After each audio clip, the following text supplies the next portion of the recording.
everybody. Welcome to Called Up the Prospects podcast. I'm Chris Peters from FloHockey, and not joined today by Cam Robinson. Cam is on the IR.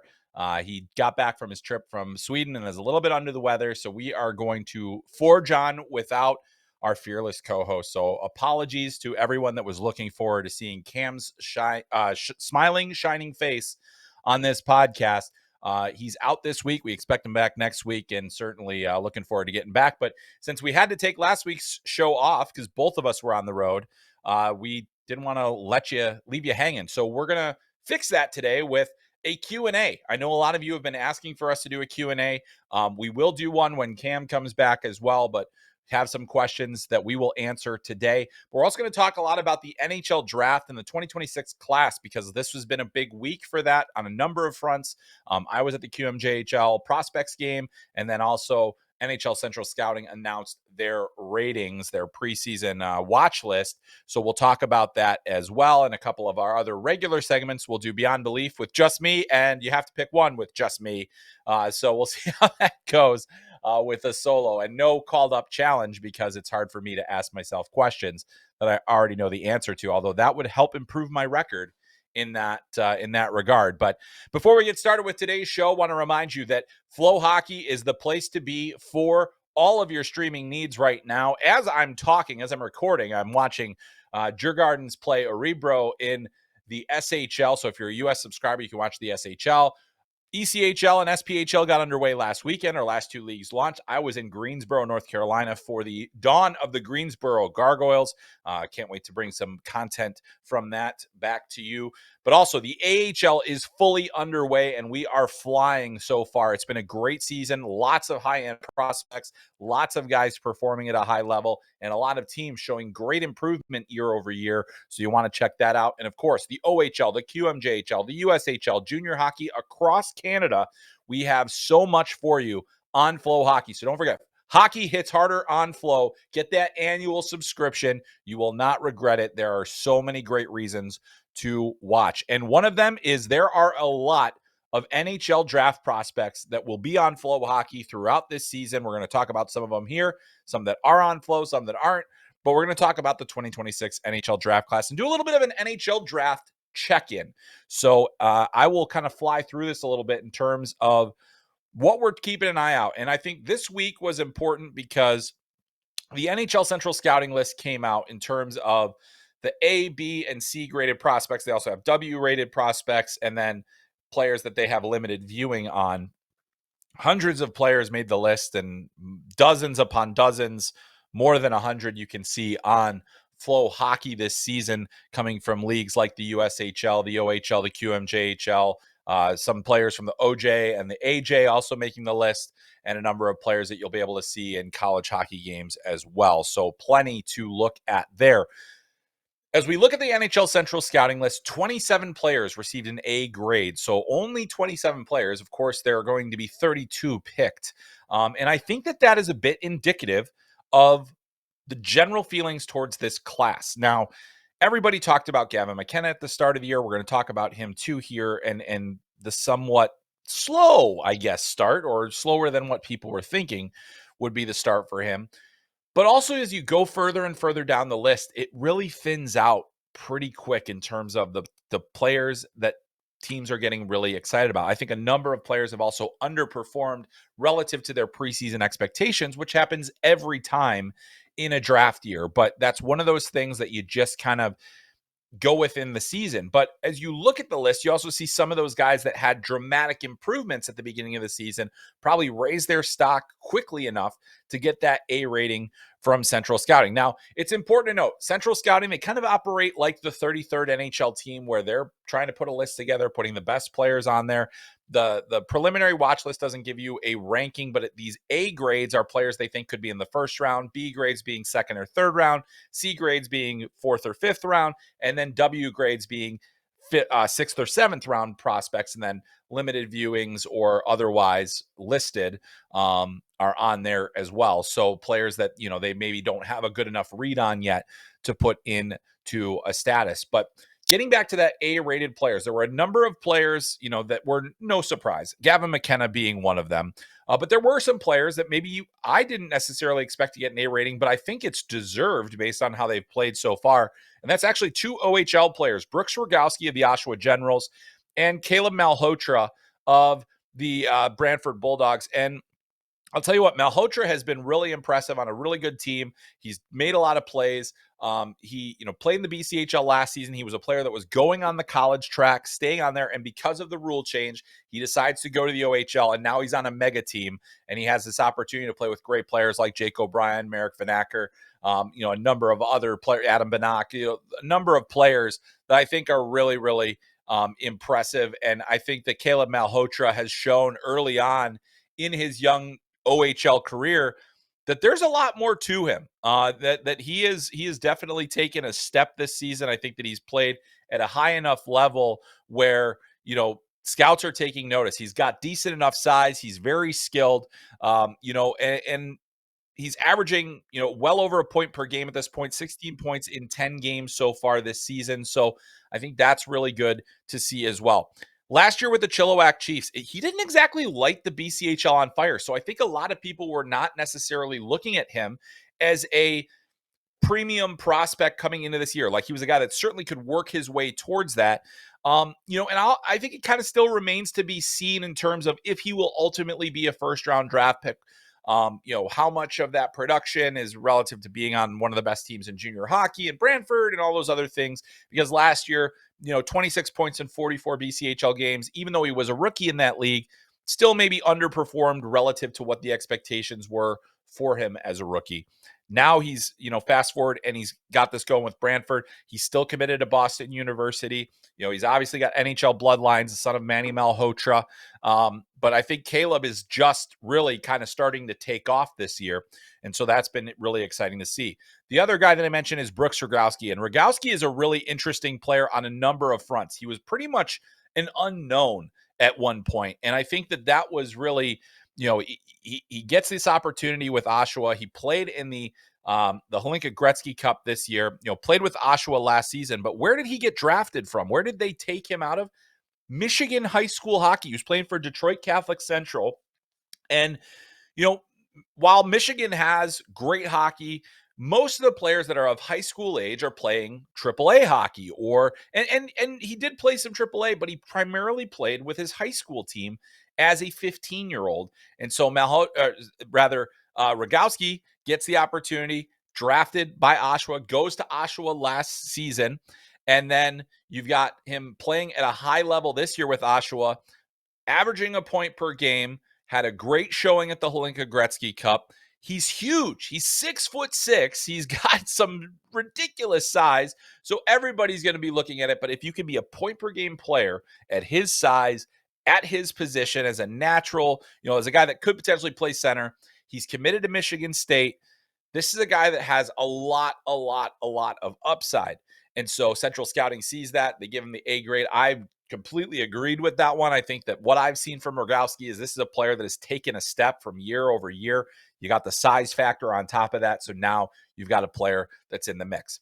Another guy who got an A grade, it wasn't a surprise to see that he got an A grade because he has played at an incredible level this year, and that is JP Hurlburt of the Kamloops Blazers. And Hurlburt really, he played at the National Team Development Program last year. It was a pretty controversial, kind of situation where he leaves the team, plays in the WHL. Now he's averaging over 2 points per game.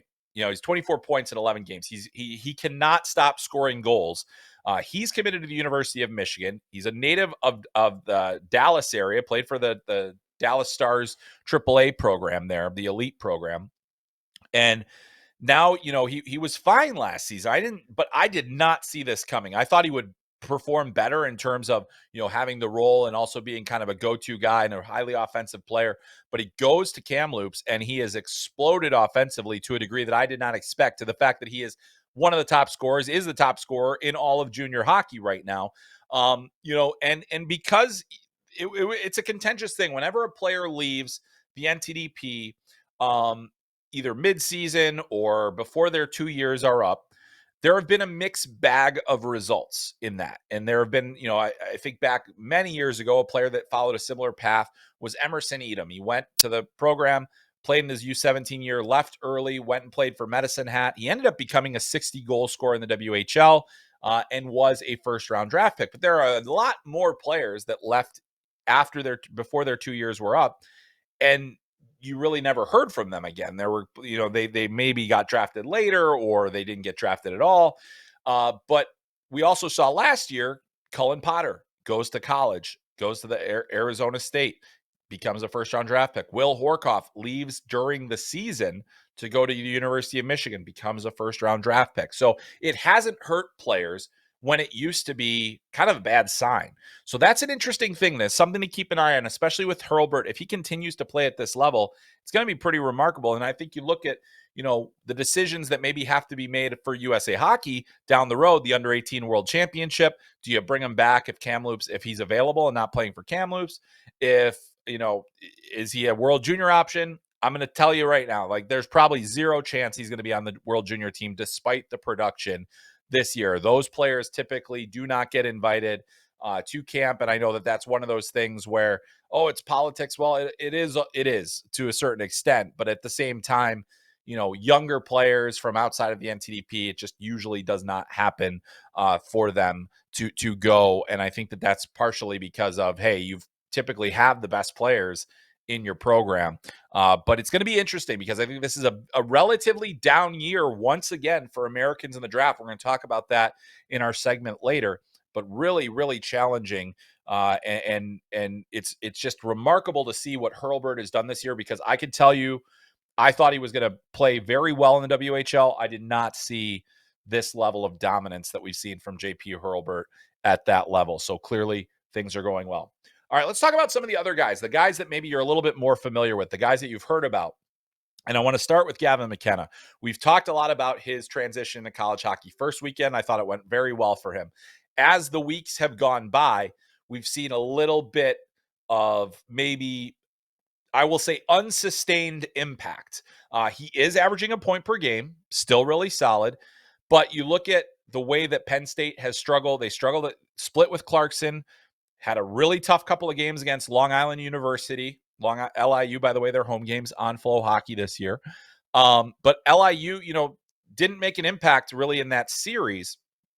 And in talking with scouts, I was at the QMJHL Prospects Game and talking with scouts, and they're a little underwhelmed at this point. I feel like the feeling is that, hey, this was a big deal. You're going in there and you wonder about certain things. I'd say play away from the puck, still a work in progress for Gavin McKenna. It's nothing that anybody didn't already know. But I think it's also another reminder that this college hockey thing, it's kind of hard.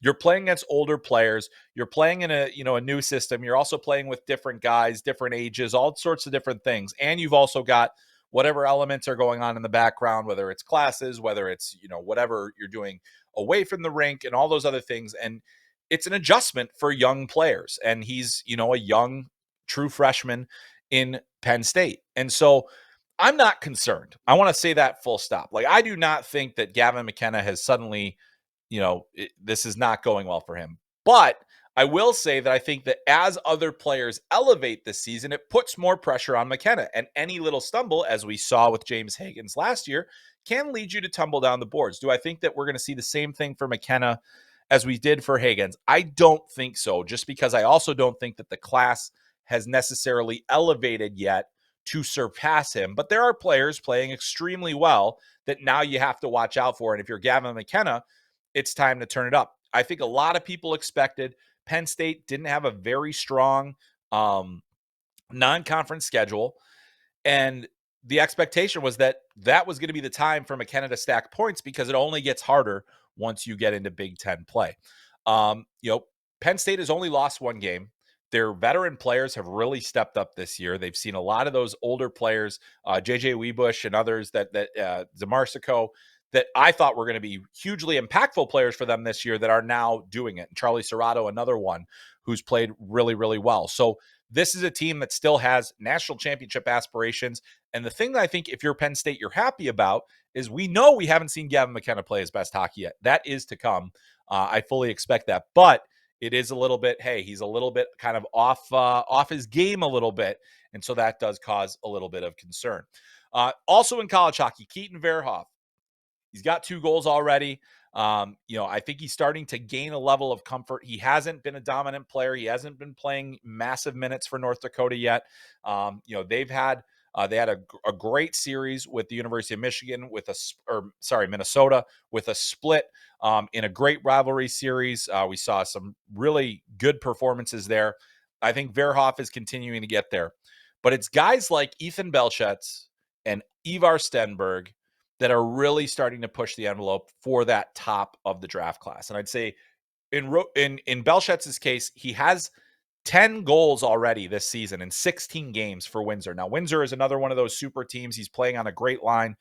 But in watching Belchetz throughout this season, this is a player that has taken his game up a notch. This is a player that is taking it upon himself to take over shifts, to take over games, and he's doing it on a fairly consistent basis. It seems like if Windsor needs a big goal, he is going to score it for them. And you put that in a 6'5" package, NHL teams are drooling right now. This is a player they wanted to see be excellent. Still a wing, still that, so if you're saying, okay, well, if I'm looking at Verhoff or I'm looking at Belchetz in terms of who I'm looking at after McKenna, if you still have McKenna number 1, I think Verhoff still has the leg up because he's got the higher potential to be a top pairing defenseman, whereas Belchetz probably a top line wing. You take those two, you probably take the top line defenseman as opposed to the top line winger. But when you see that what Belchetz has done this year and you see how he is doing it and how he's able to get to the net and how he can score from distance, he can score from in tight, he can hit, he can do all those different things. He's putting together something pretty special this year that NHL teams are going to want. On the other side of the size spectrum, Ivar Stenberg, how is he going to perform in professional hockey this year? Pretty darn well. 10 points in 12 games, leads all under 20 players in scoring as we record this in the SHL this season. Playing pro hockey at 18 years old is very difficult to do, no matter what league you are in. Stenberg has played a regular shift for Frölunda, one of the great clubs in all of Sweden, and he has been an impactful player. That is really, really positive. That is something that I think a lot of teams are going to be looking at and saying, hey, if he can do that at this level, what can he do for us eventually? And I do think that he is going to be someone to watch very, very closely as we continue through here, because again, he's also probably more, looking at more of a winger situation there at the NHL level. So there aren't that many players that are going to be able to push that the way that Stenberg, right now they haven't really pushed him. And we'll talk about some of those as well. But Stenberg, really, really impressive. He's got speed. He's got skill. He plays with jam. I think he's going to have a big World Juniors. I really do think that Sweden is just a massive threat to win the gold medal this year in Minnesota. I cannot wait to watch that team play. I think they're going to be very good. And I think Stenberg, Anton Frundell, Victor Eklund, Vigo Bjork, all these players, they are going to be significant pieces for a team that has legitimate gold medal hopes at the World Juniors. So we've got the players that are kind of surging, other players that are kind of falling a little bit. Ryan Robrek, it's been a bit of a tough year so far. He has not, under a point per game, hasn't necessarily looked like the player that had 41 goals last season. Another player that I'm not particularly worried about. We'll talk about him more in our Q&A because there were a few questions about him, but it has been an underwhelming start to the season. I think Ryan Lynn, similar, he's been fine, hasn't, one of the top defensemen, but you kind of look at some of these other guys and you say, okay, well, what do they bring to the table? It's a little different. So I think those are a couple of players. And then we haven't seen him yet, but it sounds like he's getting very close to returning. Tynan Lawrence, he's been out, initially we were kind of told, hey, it's going to be a short-term injury. He's missed the first 5 weeks of the season. And so that was a bit of a concern. But in talking with people recently, Tynan Lawrence is still probably the number 1 center in this draft class. And as a result, is very much in the discussion for top 3, top 2. And, if he has a big year and he comes back full go from this injury, that gives him a real opportunity, especially with some of these other guys that have kind of fallen back a bit. So Tynan Lawrence very much in the mix. So that is, when he gets back, if he can play to the standard that we saw last season, there are going to be teams that absolutely love that player and love the fact that he's a center, because there just are not enough of them at the high level in this class. So we'll keep an eye on that. So that is our NHL draft check-in. We'll absolutely cover more of that when Cam returns and take a look at some of the other players that we didn't discuss today. But yeah, I mean, you look at guys like Rogowski, Malhotra, Hurlburt, really raising their hands early this season to say, keep a close eye on us. All right, we're going to stick with the NHL draft theme, but I'm going to get a little more specific because I was just on the road. As I mentioned, I went to the Greensboro, North Carolina, but then I went to Sherbrooke, Quebec, and I was able to be there in Sherbrooke. Beautiful, beautiful arena with a great community feel to it. My first time there, and the Stanley Cup was there, and all the best draft prospects in the QMJHL were there as well. First year that they've done it, Team Lafleur versus Team Crosby. I thought it was a great event. It was a lot of fun to watch, and I thought the players really elevated to the moment. The QMJHL has a number of first-year draft eligibles that are going to be really interesting for the draft. Some guys that'll be day one picks, and some guys that'll be early day two picks. But this was a great opportunity for me to get, my eyes on them. Obviously, with the Q on Flow, been watching a lot more QMJHL games and been able to see a lot of players really rise up and become, really intriguing prospects. Not all of them are going to be highly drafted prospects, but guys that you can see being drafted. But when you talk about the QMJHL, one player in particular really stands out above the rest, and that's Xavier Villeneuve. Plays for Blainville Boisbriand Armada. He has been incredible throughout the season, making plays all over the ice, making a difference on what I think is maybe the most loaded team in all of junior hockey. His teammate Justin Carbonneau, drafted in the first round by the St. Louis Blues last year, he was at the game to support Villeneuve, and it's been amazing to watch him play this year because he does make so many plays. He's not a perfect hockey player. He's an offensive-minded defenseman. He's got that North mentality. He wants to get pucks up ice quickly. Really think his skating continues to be an advantage for him, and his puck skills and his hockey sense and his vision. Now, that's not to say that he didn't make a lot of didn't make mistakes. He made several. Turning pucks over in bad spots and just kind of not looking where he was passing, maybe shooting in the shin pads a little too often, maybe trying to do a little too much. The other thing that was notable about the game, though, is everybody was going after him. It was so clear who the top guy was because every single guy on the other team was trying to get after him. And this is a prospects game, so you don't exactly expect necessarily that. Well, we saw it. There was intensity. There was a lot there. So the thing about Villeneuve, how does a player handle that? He handles it pretty well. I mean, he'll give it back every now and again, but he drew a spearing penalty in the game. That was an interesting one. Also, it just seemed like everybody was trying to give him extra shots after the whistle. And how does a player deal with that? Well, he didn't didn't get taken out of the game. He didn't get, he didn't lose his composure too much. There were times where he'd give it back, but I think that this is a player that is going to be so well schooled in the art of not caring about what the other team is doing to you, that's going to be a really positive thing for him in his personal and professional development. He was okay in the game. I don't think he was the biggest standout player, but clearly the player with the most talent on the ice, and that was evident. There are players, they just look different. You can read, I have a whole thing about the standouts from this game, many of whom were second-year draft eligibles, who also played in the game. But Villeneuve just looks different. It looks different when he has the puck on his stick. It looks different when he has open ice. It looks different when he's got to escape from pressure. He does a lot of things well, and he's going to be a guy that I think is going to be debated a lot because he's not a big guy. He can make some of those high risk plays, but I think he's a really impressive player, and I'm really excited to see what he turns out to be. I think he's going to be a really solid one. Also in that game, a couple of other guys. So in terms of projected first rounders, Igor Shilov from Victoriaville was given an A rating by Central Scouting. And I think, he's had a great season to start. I think it was 19 points in 10 games. He's really been one of the top players in the QMJHL. Incredible patience, vision, execution offensively. But one thing that has been the knock on him, and that was evident in this game, is sometimes he's a little bit in and out with the compete. And I think that not being as responsible in the D zone as a center, not getting to the middle of the ice very much as a center, those are things that stand out to scouts. And that was something that was remarked on, by multiple people, and it's certainly visible to me. Igor Shilov, 6'1" forward, played in the USHL last season. He is a Russian player. He's got a tremendous release, tremendous puck skills, really thinks the game well, but it's about getting to the interior at the next level. And if he's going to be a perimeter player, he's going to have a really hard time making it. And that's why, for me, he's on the fringe of the first round conversation.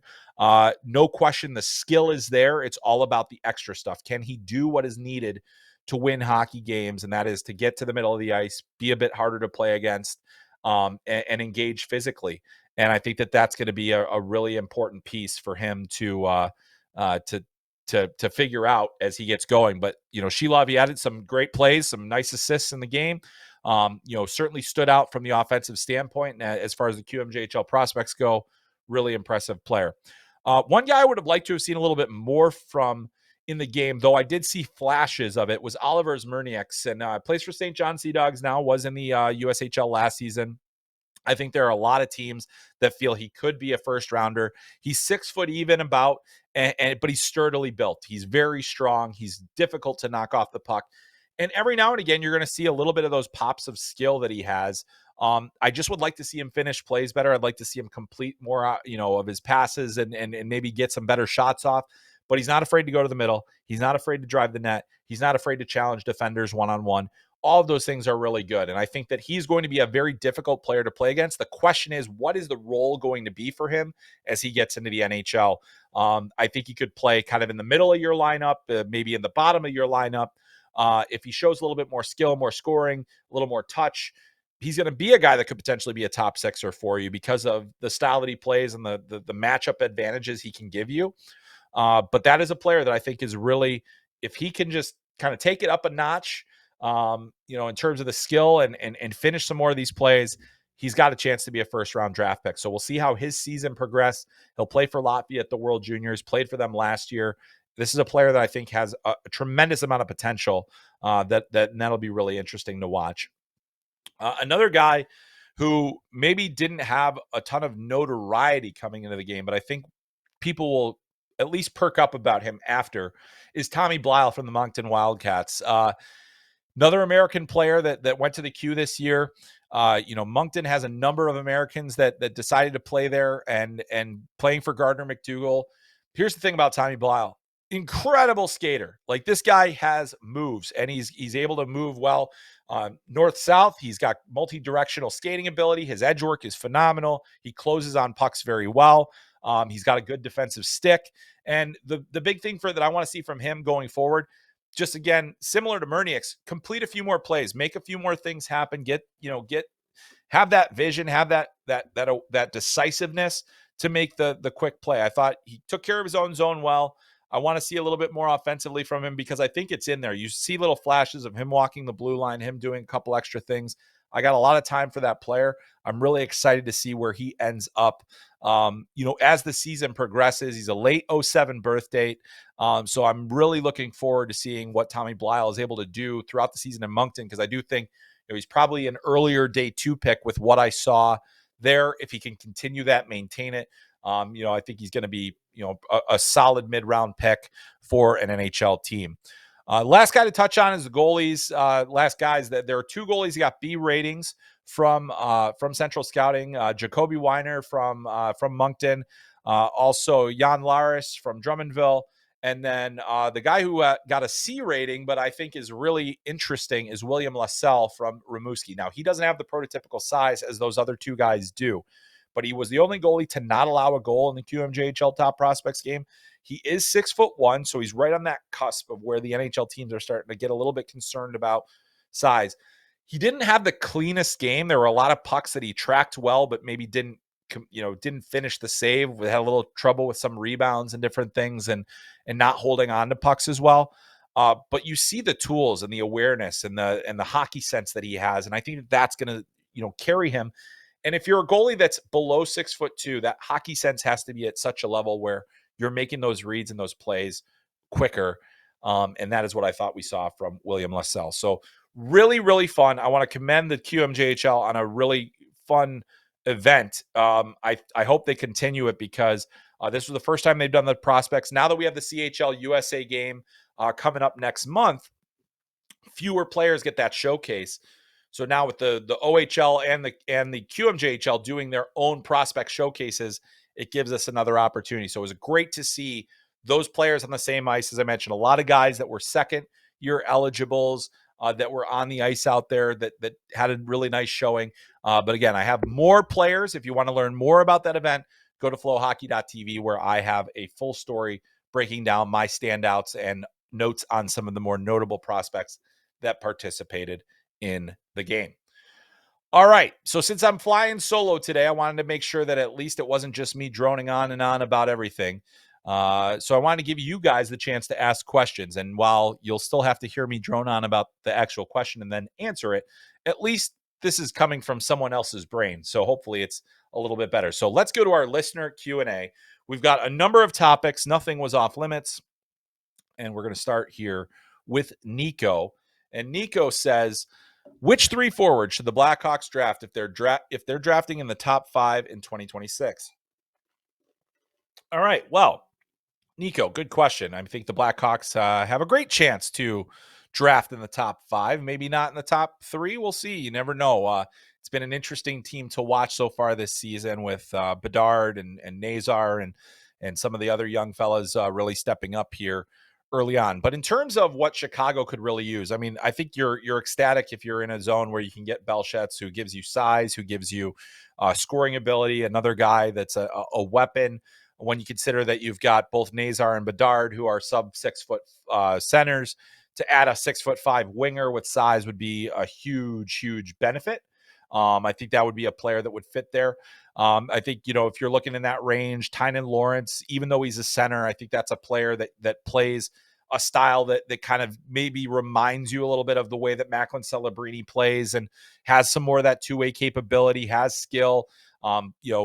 Assuming he comes back to full health, that's another guy that, you could potentially have down the middle of your ice or move one of those guys to the wing. I think he's the best center in the draft right now. And I don't think it's particularly close. And so, you have that player and you have the versatility of a Tynan Lawrence. And then beyond that, I think you look at some of the other forwards. There's a lot of guys that maybe don't have the size component, like the Stenberg that you'd have to, consider and weigh that.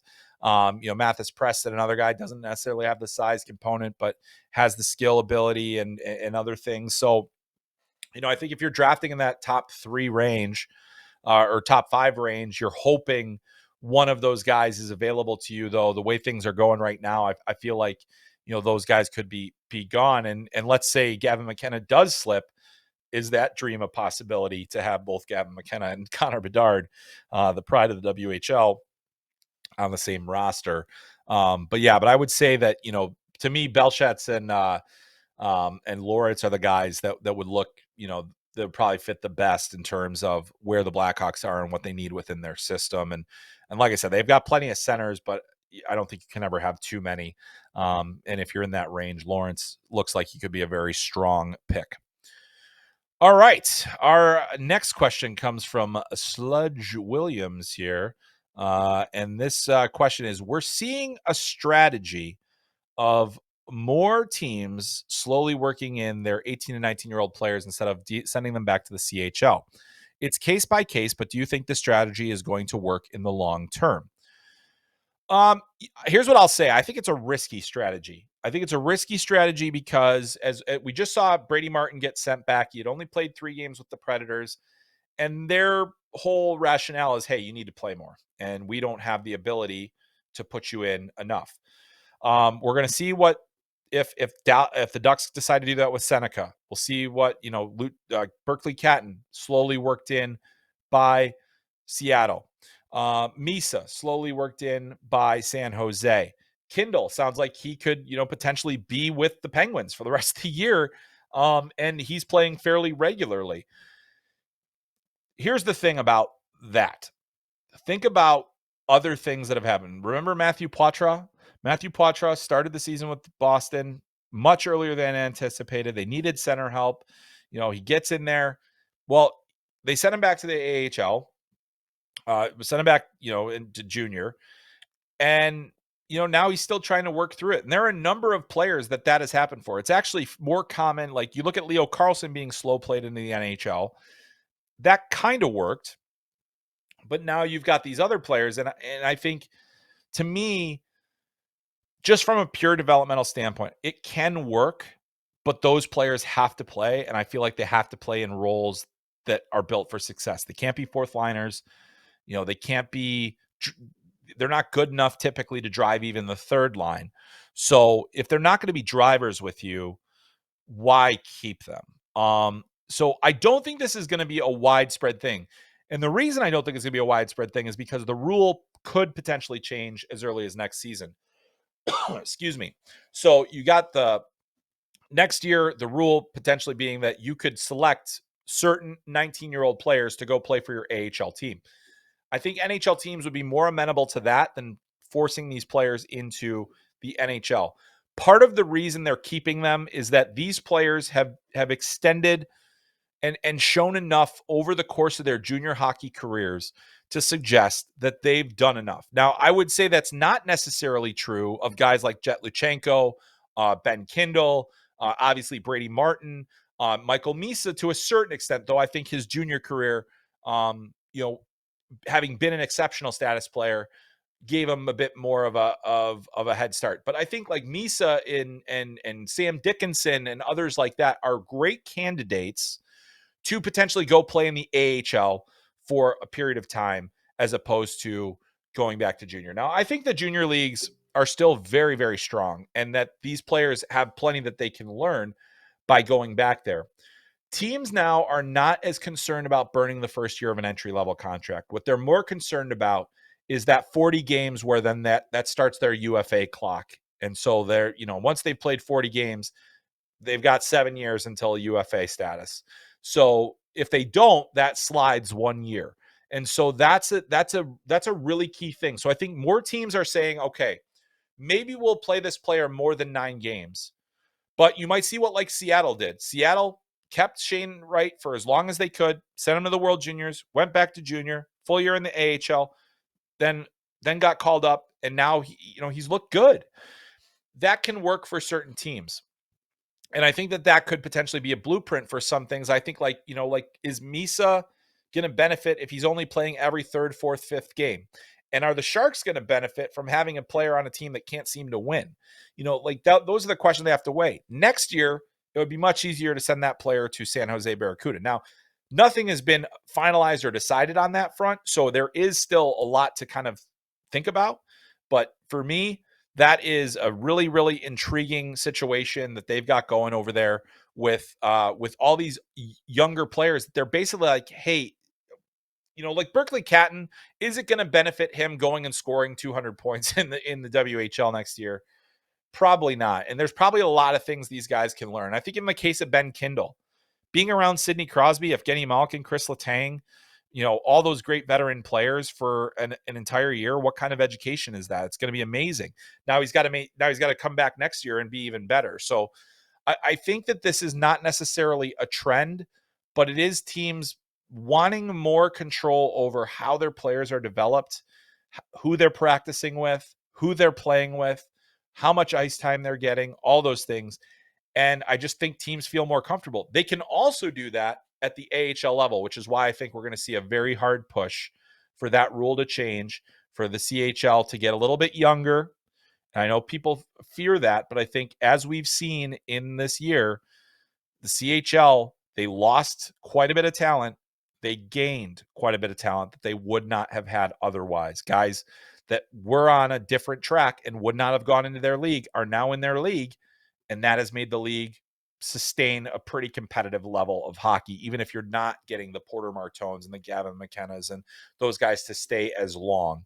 But I wonder how this is going to work going forward, but it's really intriguing. All right. We'll try to get through some of these a little bit quicker as we go here, but I want to send our next question over to Open Road 88. And this question is, as a prospect, who looked better to you and why, Frendell or Kakko?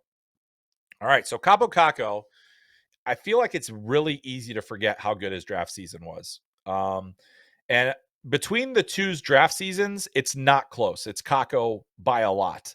Kakko was, a legitimate challenger to Jack Hughes that season. There were people that had him ahead of Jack Hughes, no question. And I think, when you go back and you look at Kakko's draft season, and obviously, it hasn't necessarily worked out at the NHL level the same way, which is, disappointing, but that happens from time to time. But going back to Kakko's draft season in 2019, 38 points in 45 games in Liga. The only player, I believe, that had more than him as a draft eligible player was Barkov, and Barkov was off the charts, and Barkov is an off the charts player. It's really sad that we've lost him for a whole season. On top of that, with Finland, he goes to the World Championship. He scores 6 goals at the Worlds in 10 games. Finland wins the World Championship that year. They win the World Juniors. It was one of the all-time great runs by a player, and he'd also won the under-18s the year before. So he had won 3 gold medals in a calendar year.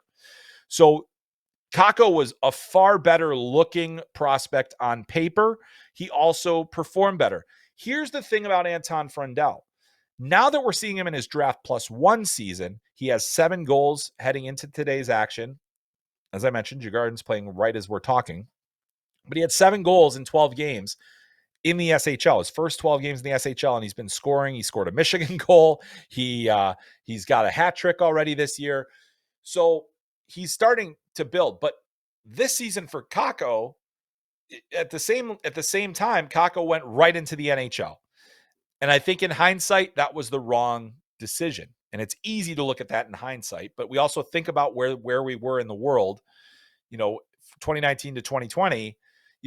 We didn't know what we were getting into, but that also played a role in the development and everything and all that. So while Kakko has not, lived up to the billing and is unfortunately hurt right now and not playing, he was an incredible looking prospect. Like, checked so many boxes: the size, the skill, the production, quite frankly. I mean, like, there was proof or seeming proof in the pudding. And then he goes in, has an okay rookie year, a not so great next year, even worse the next year. And it's, it snowballs in the wrong direction. Started to kind of pick it up in his 4th year in the NHL.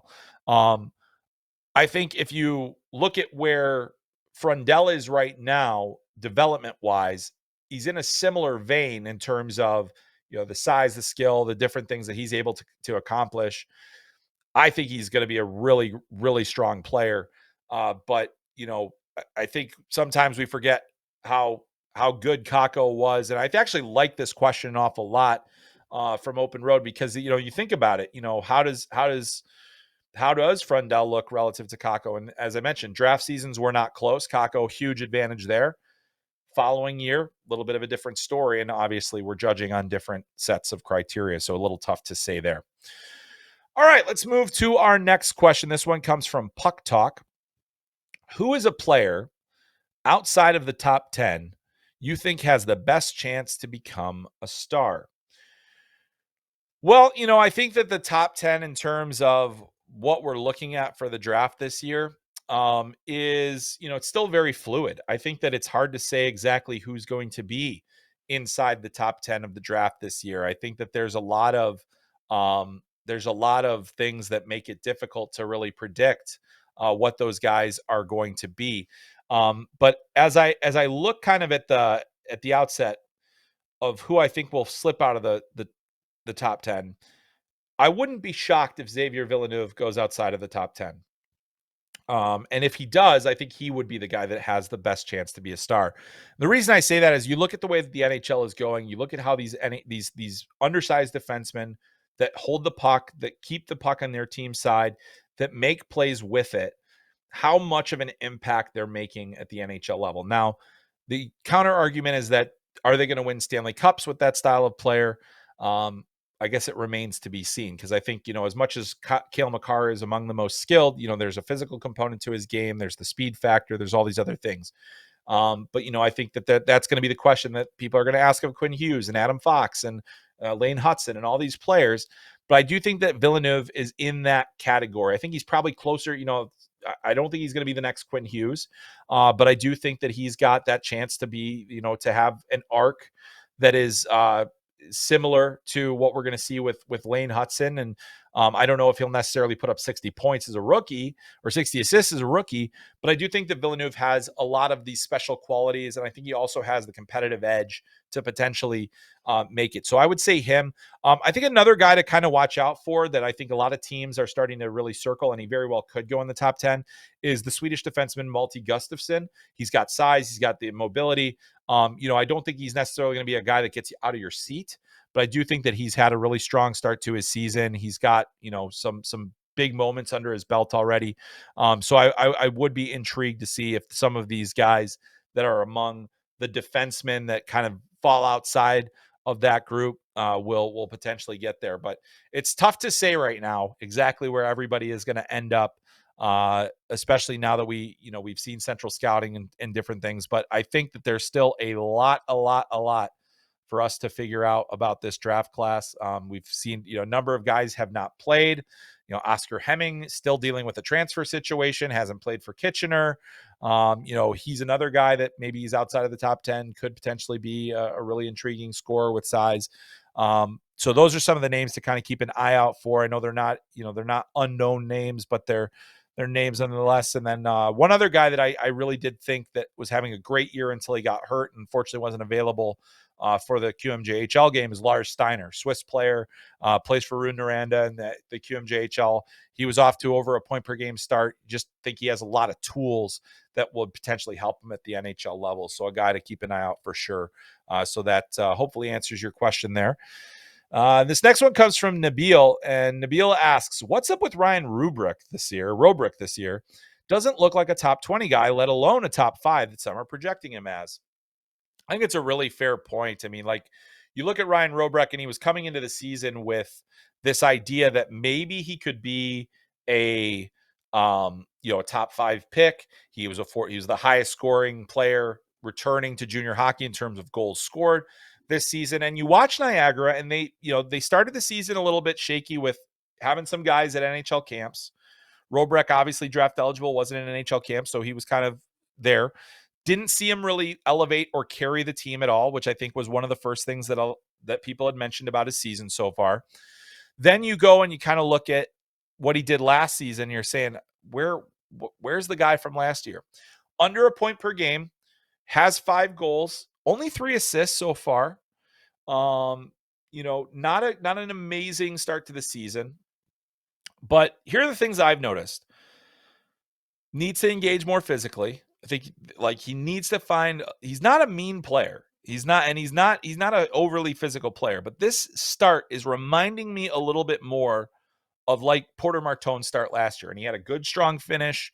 He had some great moments last year, but I didn't love his first part of the season.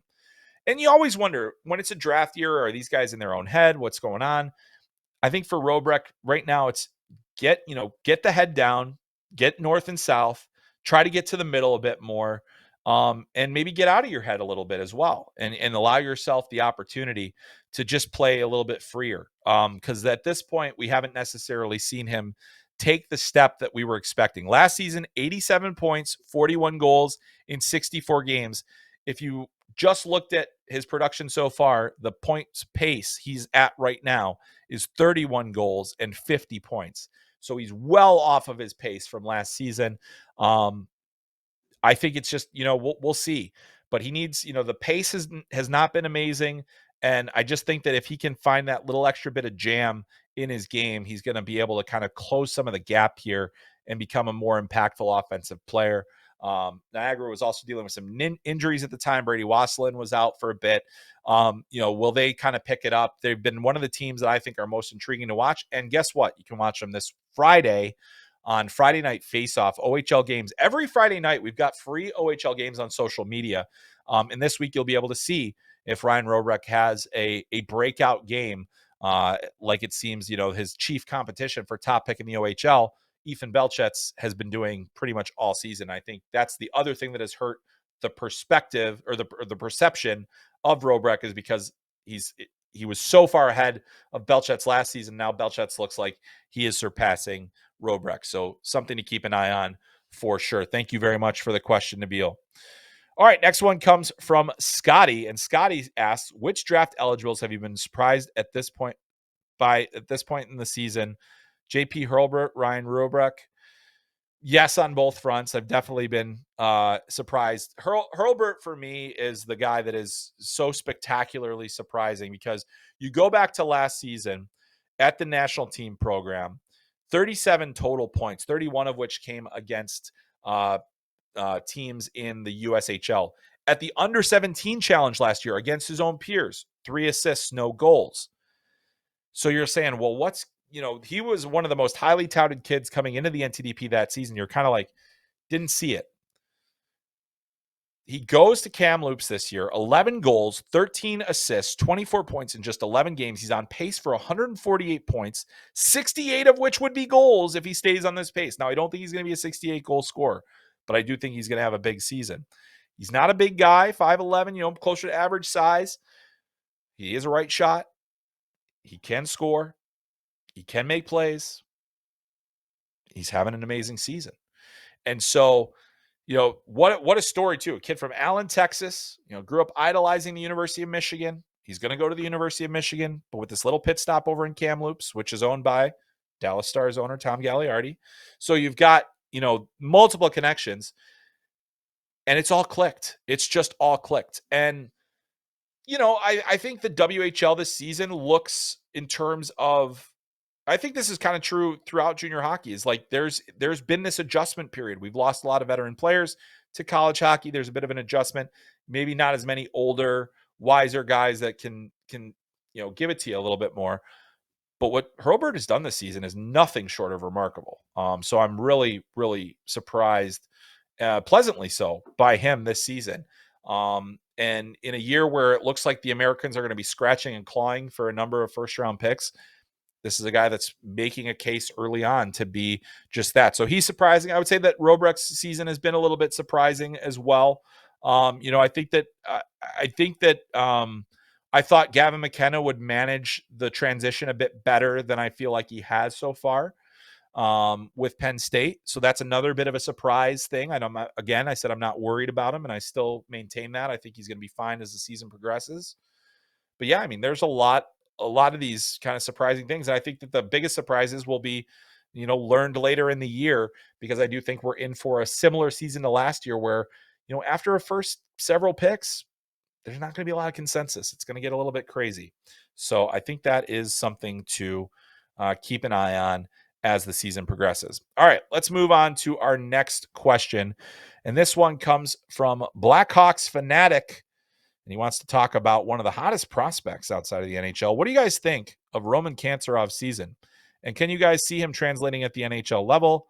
And what line would he play best with on the Blackhawks? So, Roman Kantserov is a 5'9" forward, but he is having a remarkable year. He's 21 years old now. Playing for Metallurg Magnitogorsk, they have not been good this season in terms of, or they've been fine. They've been fine. I shouldn't say, I'm conflating players. They've been fine. Kantserov has 11 goals going into today's action with Metallurg, 18 points. So a point per game player at 21 years old. Really strong. He had 38 points last season. Do I see it translating to the NHL level? I think for one, yes, I hope that the Blackhawks do sign him, because I would like to see what that looks like.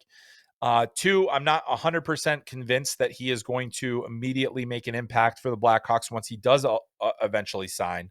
He's currently under contract through this season. as far as we know, we don't know if he'll extend his contract, but my guess is that his representatives will be talking to the Chicago Blackhawks and saying, all right, how good of a chance does he have to make the Blackhawks next year? I think any contract that he signs would likely have an out clause if they send him to the AHL. It puts a little more pressure on the team. It can be a little bit difficult.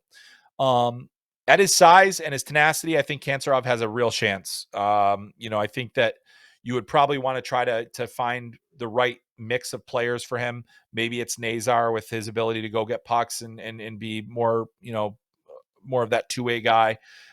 Maybe you could put him in a top line scenario if you have the right mix. But I think there's still a lot that remains to be seen. It's always tough for these players to transition from the KHL. But I mean, you look at the Blackhawks, they had success with Panarin as an undersized guy who was highly productive in the KHL. I don't think that Kancerov is that player. But I do think that he's incredibly intriguing. And what he is doing this year is very impressive. And I do think that he has a chance to make it in the NHL. As far as what line, it's a lot tougher to say. All right. Let's get to our next question here.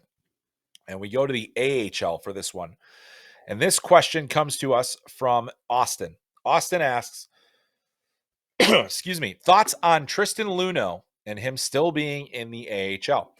I'm glad you asked about Tristan Luneau because this also gives me a chance to talk a little bit about those older player, those 18 and 19-year-old players that start in the NHL. Because that was Tristan Luneau a couple of years ago. He started in the NHL, got 7 games in his first season.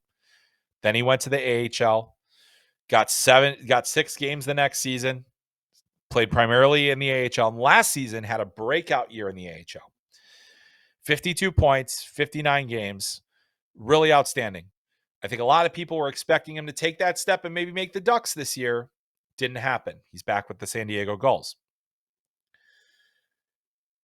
This is the thing that happens in prospect systems where they're pretty deep, and the Anaheim Ducks are very deep in the prospect game. When you have a 6'1" right shot defenseman who can move pucks as well as Luneau has and has a good track record and all those things, you would hope, the second round pick is going to break on your NHL team.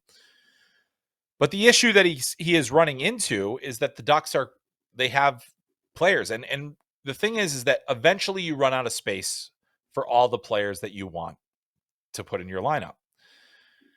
I'd say that Luneau is probably right at this stage of his career is just enough of a tweener where he isn't necessarily going to play in your regular everyday lineup, but he is a high-end player in the AHL, and that happens often. But you look at who would he supplant from this blue line right now, and Jackson Lacombe, Drew Hellison, Olin Zellweger, Jacob Trouba, Pavel Mintyukov, Radko Gudas. Like who do you take out of that mix? He's not going to supplant those guys. So he's a little bit blocked. And there's a couple of ways to address that. You can, keep him in the AHL, see how it progresses. Maybe he'll continue to do better. Maybe he'll force your hand and you have to move one of those other guys.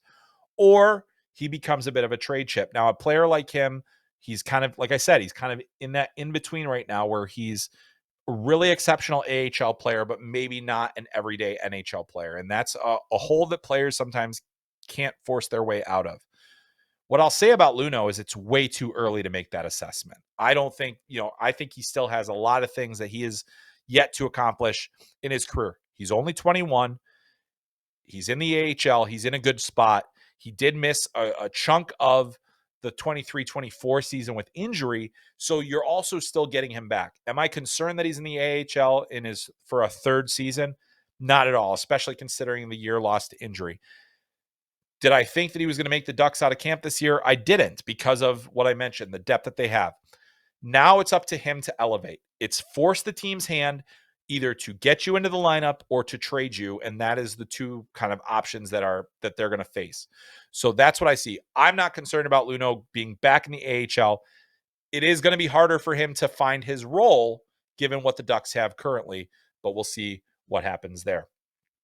All right, we've got a question from Simone who asks a QMJHL question, and he says, since the Q Prospect Game has been played, does Zachary Morin has a second chance of being drafted into the NHL? Not long ago in Little Caesars, he was among the best prospects of his age and was viewed as a lock. So far this season, he seems to have found back his game. Your thoughts? Well, I would agree. I think like some players in some cases it doesn't come together for them. And I think that was the case for Zachary Moore in the USHL. He was tendered by the Youngstown Phantoms, really good player, out of Little Caesars, as you mentioned. He had 130 points in that season, which I think is really, impressive. But he goes and he struggled a bit as a rookie, didn't have a great under 17 challenge, then continued to struggle. And then the rules changed, allowing players that were on the college track to go play a major junior. And he decided to go play for St. John, who really desperately wanted him for years. He goes, he gets, decent enough season, not an amazing season, doesn't get drafted. He's got size. He can play with skill. He can score. Can he do enough this year? His start to the season has been okay. He is playing better. He's on pace to outperform his next year. Is he playing well enough to be drafted as a reentry? That's less convincing. Some players are going to take steps in their career that don't work out for whatever reason. And I think, for Morin, he was following a path that was followed by many other players. It just didn't necessarily work out for him in the USHL. He didn't really find his game. It's a hard league to play in at 16 years old. I think that's another thing that's really important. Do you lose confidence? What happens? But I do think he has a chance to be drafted as a reentry, but he's got to play better than he has now. Good showing at the Prospects game, that helps. It keeps you on the list. It keeps guys, maybe they'll take a couple extra looks at you. I still think that he needs more to stack more into his game. As far as I know, he's still committed to Boston University.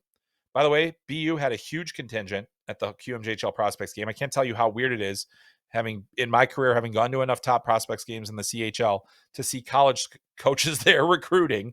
BU was there. Jay Pandolfo was there, and his whole staff most of Hockey East was there.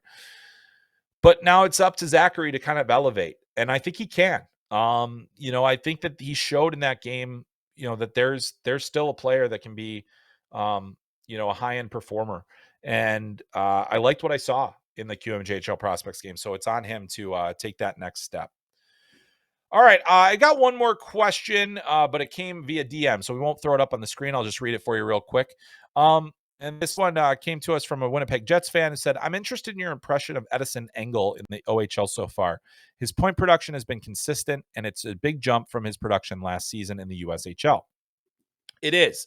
Edison Engel, Winnipeg Jets draft pick, played for the Dubuque Fighting Saints, made the decision to go to the OHL this year. And it just so happened that he ended up on one of the best teams in junior hockey. So definitely a good spot to be with the Brantford Bulldogs, where I think points are going to come naturally for anybody. He has 12 points through his first 8 games. He is on pace for a tremendous season. He has already almost surpassed his point total from last season in the USHL. And I think this is, the puck moving capabilities. He's got decent enough size, 6'2" left shot defenseman, good mobility. I like his skating. I think he can do a lot of things well. You have to elevate when you play on these top teams, and he's done that. He was on a really good team in the USHL last year. Played a significant enough role, last year, and he played like I said for the number of games that he played with Dubuque. He played 34 games last season for them, 20 with the Des Moines Buccaneers. He finished the season with a total of 17 points. So he's going to way outpace that. It also helps when you have a lot of guys to get the puck to, and Brantford does. So if he wasn't going to point up this year, I would be really, really surprised, because all you really have to do is send the puck up ice to Adam Banach or Jake O'Brien or Merrick Vanacker or any number of players, but the list can keep going and going. Caleb Malhotra, keep going.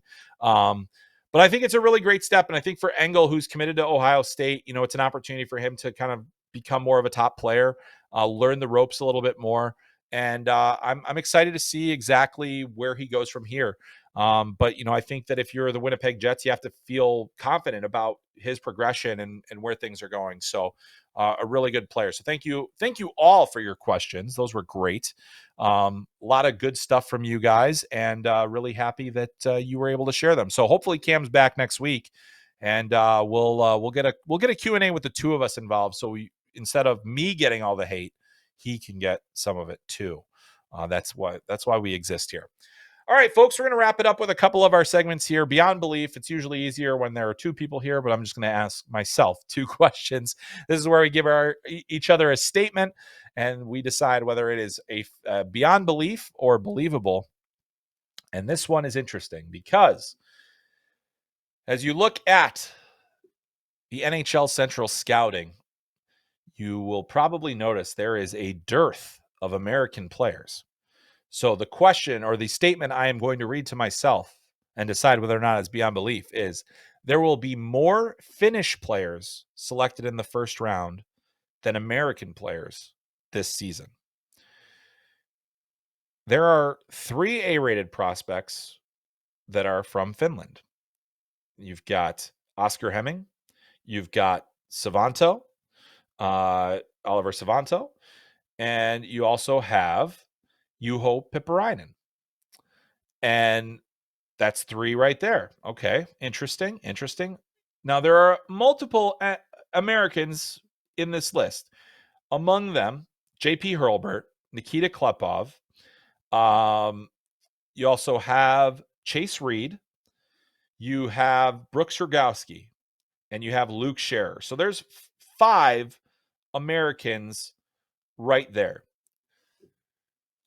I think this is believable that we could potentially see more Finnish players than American players because I'm not 100% convinced that all of those American players are going to go in the first round. I do think that Oliver Savanto, Juho Pipparainen, and Oscar Hemming, if Oscar Hemming ever starts playing, will go in the first round. So that means that the U.S. has to have at least 3 of them. Hurlburt looks like he's going to get there. Chase Reed is a no-doubter to get there. But the rest of them, Klepov, Rogowski, it's not a guarantee. But like I said, this year it's not a really strong draft. So I think it's believable that Finland could potentially have 3 picks, and the U.S. could potentially have as few as 2. I don't think they'll have any fewer than 2, but that could be the low end. I think even if it's a push, it's a tough look. And the U.S. is now going on its second week draft class. And I do think it'll get better in a couple of, next year, as soon as next season and the year after. But boy, that's quite a statement because we were talking about, Finland last year not having a single first round draft pick. This year they could have as many as 3. Pretty crazy. So could Finland have more first round draft picks than the U.S.? Yeah, it could. And that would not be a great sign for the U.S. for at least for this one birth year. All right. Not used to doing the show by myself, so I'm drying out like crazy here. So I'm trying to stay hydrated so I don't cough in your guys' faces. But I'm going to cough right now. All right, let's get that out of the way. All right, this one is much easier. A goalie will be picked in the first round this year. See the last few years? I'm going to say it this year, though, beyond belief. There was not a goalie that was among A-rated prospects in the mix here from NHL Central Scouting. I do not think that was a mistake. I don't think that there is a goalie that has stood out lately. However, there are a number of I think we'll see the run on goalies very early in the second round. I think you're going to see a lot of these guys, these highly skilled players. But a lot of them got B ratings. So a lot of goalies in the B rating section, guys like Harrison Bottiger, who's playing for Kelowna this season. You've also got Jan Laris, who I mentioned, who played in the game, could potentially play for Czechs at World Juniors as soon as this season. You've got Brady Noling, who had that great performance for Team USA at the Hlinka Gretzky Cup. Jacoby Viner, who's really kind of come out of nowhere. He's got to play a bit more in order to get into that range, but he's interesting.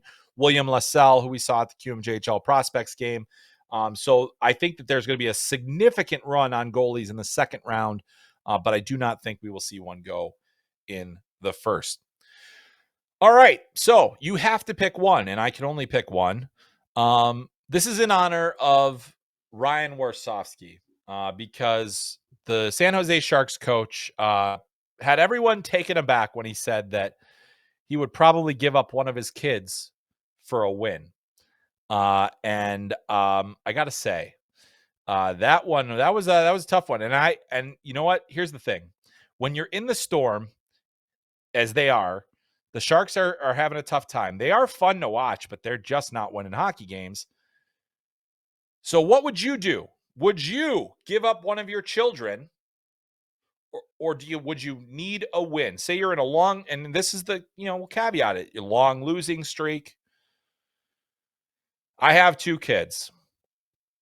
So that's good. That's helpful. That gives you a chance to maybe say, well, if I have to give up one, I still have another. So that's helpful. So if you're in my situation, but again, like a win, in the grand scheme of things, if I'm the head coach of the San Jose Sharks, I'm not having fun, but is a win really that going to make that big of a difference?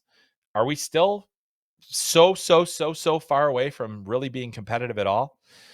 So I'm going to hang on to the kids. All right. I know I probably scared you there for a second, but I'm hanging on to the kids.